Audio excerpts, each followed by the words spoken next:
Okay. So, lovely to meet you, Gilly. 0-0 against Liverpool today in the FA WSL. It was a strange game. It almost seemed like a game of two halves. I think, Liverpool seemed to be quite on top in the first half, and then you seemed to have the upper in the second half. Is that fair enough? Yeah, no, I do. I think in the first half, I think they had their chances. They hit the woodwork, and I think for us, it was our game plan wasn't really suited to how Liverpool were playing. And then we went in at half time and we spoke about it, and we decided we was going to do things a different way, and that's what we did. And I think in the second half we was on top of them, and we was unlucky not to get a goal. Should have got a goal. When any other broke through, yeah. Should have got a goal. I mean, we hit the post as well again. So it's frustrating, but I think if you're looking at the team from last year, for us, we're disappointed to come away with a draw. That just shows how much we've grown as a team. That we're disappointed with a draw. We should have won. We know we should have won, and we could have won. And that just shows how much Chelsea are improving dramatically. Were you pleased with your performance today? Because you had a storming game.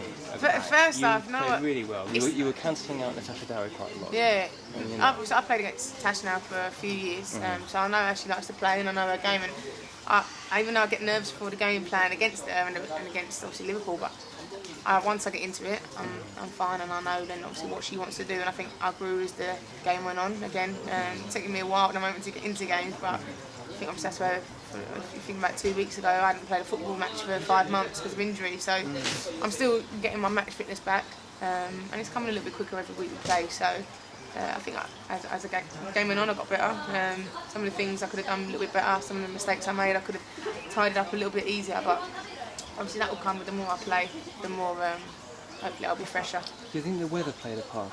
Yeah, I mean, if you come in, it was a sodden pitch. If you come in last week, it was the complete opposite. It was a 30-degree heat, and the pitch was rock solid. But for me, this is the sort of game I like playing in. I like it when it's raining. I like it when it's slippy, and you can do a slide tackle and you still keep going for about 5 minutes afterwards. That's the sort of game that I like.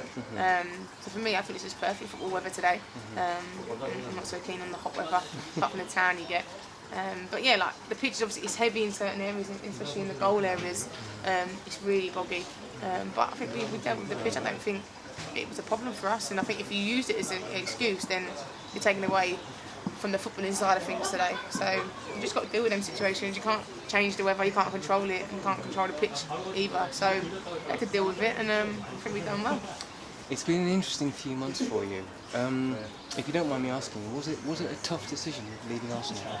It was really tough. There was tears. There was doubts whether it was the right thing for me to do, but you know what, Chelsea. Because I saw you a lot last season. Yeah, you know what, obviously Arsenal will always be in my blood.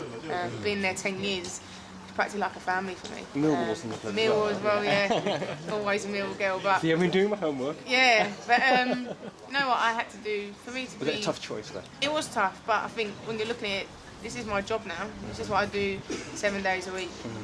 It's Chelsea, and I will be forever thankful for them for offering me my first professional opportunity within football within this country. So it's now my time to repay them back by doing the stuff that I do on the pitch and putting the performances in for them as well. Because were you doing some work with the youngsters at Millwall? Yeah, I still work for them. Yeah, I still coach the under-13s down at Millwall on a Monday night and Saturday mornings. But I was doing like 3 or 4 jobs every day from like 7, 8 in the morning till 10 at night, and trying to train on top of that and play football. Something had to give, and obviously I don't want my football to give, so I was blessed to have an opportunity where I can do football and it be my job at the same time. Tell me, have you been involved much with the England setup at all? I was involved in the youth teams all the way up to the under-23s, and then I was left out for whatever reasons, and then I've got my senior call up in January, and then on that camp, that's when I'd done my Achilles on the camp, so I come home and it's literally been 2-3 months of just rehab and training and strengthening to get me ready for now. So I mean, obviously, hopefully if my performances carry on good on the pitch, then the England call up again will come. But for me, and obviously now Mark's involved. The most important thing for me is playing my football for Chelsea and putting in my performances for them. And if it comes, it comes. If it doesn't, it doesn't. Because at the end of the day, if you focus too much on that, sometimes you can see it as a distraction and take away. Like hopefully, my club football will be rewarded eventually.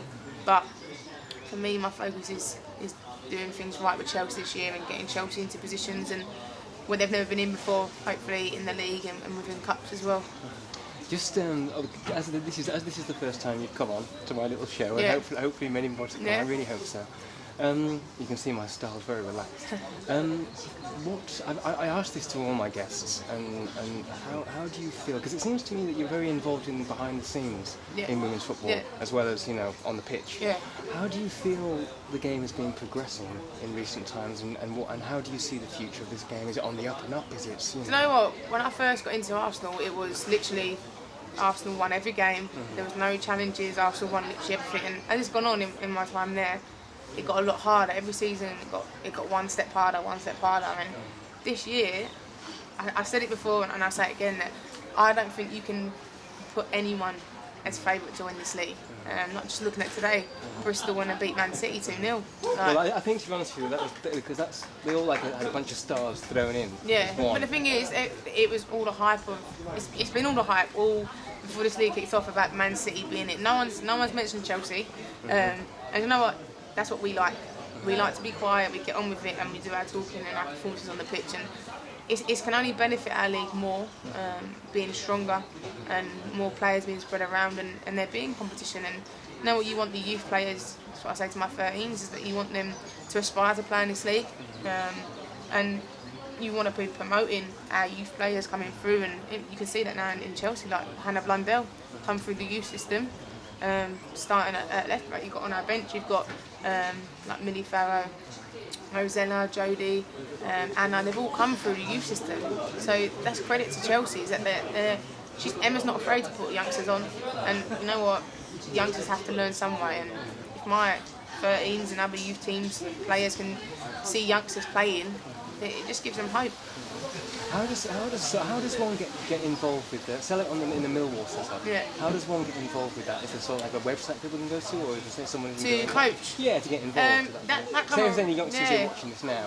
That come around from me getting my coaching badges and then looking to just gain some experience down at Millwall.